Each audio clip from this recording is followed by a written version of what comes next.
My name is Jim Romano. I'm one of the co-founders of Wanna Cupcake.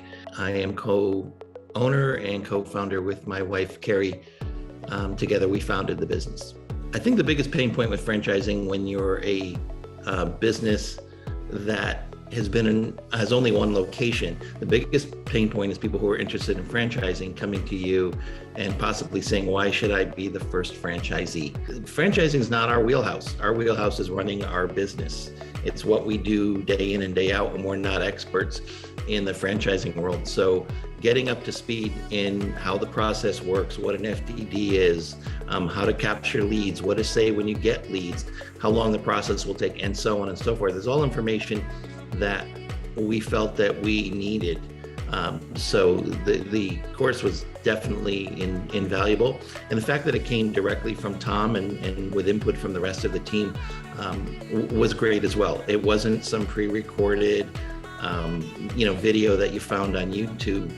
It was a live seminar with the CEO of the company who was there to answer questions because from all the people on the course, not everybody had the same pain points. Not everybody had the same questions. And Tom was there and able to answer them or get us answers. So I thought it was a day well spent because it was important that we were all operating on the same page. If you have been in the franchise business a long time and you've been in it for decades and you know all the ins and outs, then maybe the seminar is not for you. But I think that's the minority of people that are out there. That's a very small percentage of people. I think the majority of people who are in business and looking to franchise don't know the ins and outs of franchising. They don't know where the landmines are, what to say, what not to say, what could get you in trouble, what could turn a potential franchisee off or on to your business. All of that I think is very important. There are significant laws in many states on what you can and can't do. And you can't just walk into this as if it was, walk into it blindly as if, if you made a mistake, it's no big deal. With franchising, it can be. So the more information you arm yourself with, the better. And the information we got on that one-day seminar was excellent. It walked through the FDD, all of the items in there, what they are, why they're there, why they're important. And it also had opportunities to talk about sales and how do you generate leads and what do you do when you get them and so on and so forth. So I thought it was invaluable, and it was one day. It wasn't, I didn't have to travel. I didn't have to spend a lot of money on it. I sat in my living room. We sat there and captured the information, and I thought it was well done.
Show on the road, going in the most professional way possible. I highly suggest working with this company because this company will put you where you want to be a lot sooner than what you think that it will take you. This is probably the best investment I made in this business. We already sold 2 franchises and we're about to sell 20 more in the next few months. And this is from the knowledge and the experience that they provided us and taught us. I'm very happy and would recommend anybody that's interested in becoming a franchise to use them. I would simply say, you trust me? Call them. Just do it. Do it and you'll see. I did it. Here it is. I'm there.